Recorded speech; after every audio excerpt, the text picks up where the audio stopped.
ನಮ್ಮ ದೇವರು ಕರ್ತನಾದ ಯೇಸು ಕ್ರಿಸ್ತನ ನಾಮದಲ್ಲಿ ಅನುದಿನದ ಆಹಾರ ಪ್ರಿಯರಿಗೆ ಪ್ರೀತಿಯ ಶುಭಾಶಯಗಳು. 2024 ಏಪ್ರಿಲ್ ತಿಂಗಳ 26ನೇ ತಾರೀಕಿನ ಶುಕ್ರವಾರದ ದೇವರ ವಾಕ್ಯವು, ನಿಮ್ಮ ಮಕ್ಕಳನ್ನು ಪ್ರೀತಿಸಿ, ಒಳ್ಳೆಯವನ ಆಸ್ತಿ ಸಂತತಿಯವರಿಗೆ ಬಾಧ್ಯ, ಪಾಪಿಯ ಸೊತ್ತು ಸಜ್ಜನರಿಗೆ ಗಂಟು. ಜ್ಞಾನೋಕ್ತಿಗಳು 13:22. ಮಕ್ಕಳು ದೇವರು ನಿಮಗೆ ನೀಡಿದ ದೊಡ್ಡ ಆಶೀರ್ವಾದ.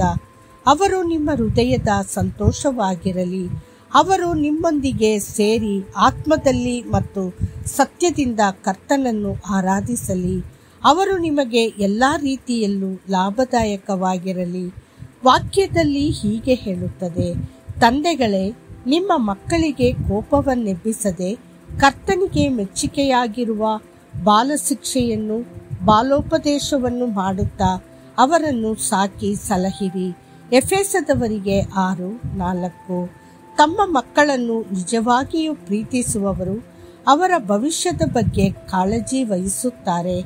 ಮಕ್ಕಳಿಗೆ ಉಣಬಡಿಸಿ ಶಿಕ್ಷಣ ನೀಡುವುದರೊಂದಿಗೆ ಪೋಷಕರ ಜವಾಬ್ದಾರಿ ನಿಲ್ಲುವುದಿಲ್ಲ. ನೀವು ಅವರಿಗೆ ಯೇಸುವಿನ ವರಗಳನ್ನು ನೀಡಬೇಕು. ನಿಮ್ಮ ಜೀವನವನ್ನು ನೀವು ಸಾಕ್ಷಿಯಿಂದ ನಡೆಸಬೇಕು. ಅದನ್ನು ಅವರು ಉದಾಹರಣೆಯಾಗಿ ಅನುಸರಿಸಬಹುದು.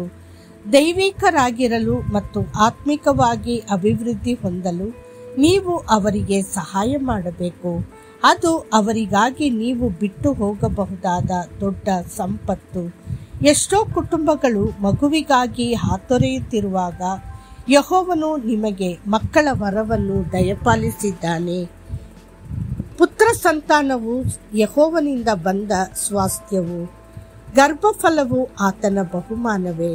ಯೌವನದಲ್ಲಿ ಹುಟ್ಟಿದ ಮಕ್ಕಳು ಯುದ್ಧವೀರನ ಕೈಯಲ್ಲಿರುವ ಅಂಬುಗಳಂತಿದ್ದಾರೆ. ಕೀರ್ತನೆಗಳು 127, 3 ಮತ್ತು 4 ಸತ್ಯವೇದವು ಮಕ್ಕಳನ್ನು ಎಣ್ಣೆ ಮರಗಳ ಸಸ್ಯಗಳು ಎಂದು ಕರೆಯುತ್ತದೆ. ಎಣ್ಣೆ ಮರಕ್ಕೆ 2 ವಿಶೇಷವಾದ ಲಕ್ಷಣಗಳಿವೆ.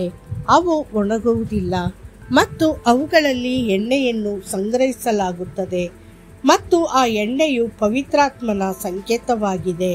ಅಂತಃಪುರದಲ್ಲಿರುವ ನಿನ್ನ ಹೆಂಡತಿಯು ಫಲಭರಿತವಾದ ದ್ರಾಕ್ಷಲತೆಯಂತಿರುವಳು. ನಿನ್ನ ಸಂಗಡ ಊಟದ ಮನೆಯ ಸುತ್ತಲೂ ಕೂತುಕೊಳ್ಳುವ ನಿನ್ನ ಮಕ್ಕಳು ಎಣ್ಣೆ ಮರದ ಸಸಿಗಳಂತಿರುವರು. ಕೀರ್ತನೆಗಳು 128:3 ಎಂಬ ವಾಕ್ಯವು ಅಂತ್ಯವಿಲ್ಲದ ಆತ್ಮಿಕ ಜೀವನವನ್ನು ಸೂಚಿಸುತ್ತದೆ. ಮಕ್ಕಳು ಸಹ ಅದ್ಭುತಗಳು ಮತ್ತು ಚಿಹ್ನೆಗಳಾಗಿರುತ್ತಾರೆ.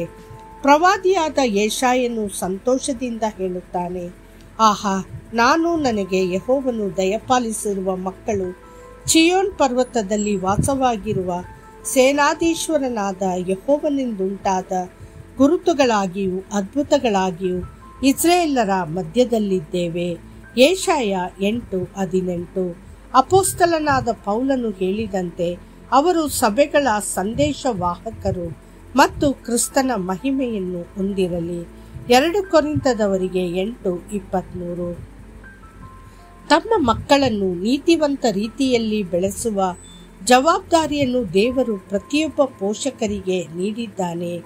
ದೇವರ ವಾಕ್ಯದಲ್ಲಿ ಹೀಗೆ ಹೇಳುತ್ತದೆ: ನಡೆಯಬೇಕಾದ ಮಾರ್ಗಕ್ಕೆ ತಕ್ಕಂತೆ ಹುಡುಗನನ್ನು ಶಿಕ್ಷಿಸು, ಮುಪ್ಪಿನಲ್ಲಿಯೂ ಓರೆಯಾಗನು. ಜ್ಞಾನೋಕ್ತಿಗಳು 22:6. ಮೂರ್ಖತನವು ಹುಡುಗನ ಮನಸ್ಸಿಗೆ ಸಹಜ, ಆದರೆ ಶಿಕ್ಷಕನ ಬೆತ್ತವು ಅದನ್ನು ತೊಲಗಿಸುವುದು. ಜ್ಞಾನೋಕ್ತಿಗಳು 22:15. ಹುಡುಗನ ಶಿಕ್ಷೆಗೆ ಹಿಂತೆಗೆಯಬೇಡ, ಬೆತ್ತದ ಏಟಿಗೆ ಸಾಯನು. ಬೆತ್ತದಿಂದ ಹೊಡೆ, ಅವನ ಆತ್ಮವನ್ನು ಪಾತಾಳಕ್ಕೆ ಬೀಳದಂತೆ ಕಾಪಾಡು. ಜ್ಞಾನೋಕ್ತಿಗಳು 23:13 ಮತ್ತು 14. ನೆನಪಿಡಿ, ಇದು ಮಾತ್ರವಲ್ಲದೆ ನಮ್ಮನ್ನು ಶಿಕ್ಷಿಸಿದಂಥ ಶರೀರ ಸಂಬಂಧವಾದ ತಂದೆಗಳನ್ನು ಸನ್ಮಾನಿಸಿದ್ದೇವಷ್ಟೇ. ನಮ್ಮ ಆತ್ಮಗಳಿಗೆ ತಂದೆಯಾಗಿರುವ ಆತನಿಗೆ ನಾವು ಇನ್ನೂ ಹೆಚ್ಚಾಗಿ ಒಳಪಟ್ಟು ಜೀವಿಸಬೇಕಲ್ಲವೇ. ಇಬ್ರಿಯರಿಗೆ 12:9. ಕರ್ತನು ನಿಮ್ಮನ್ನು ಆಶೀರ್ವದಿಸಲಿ.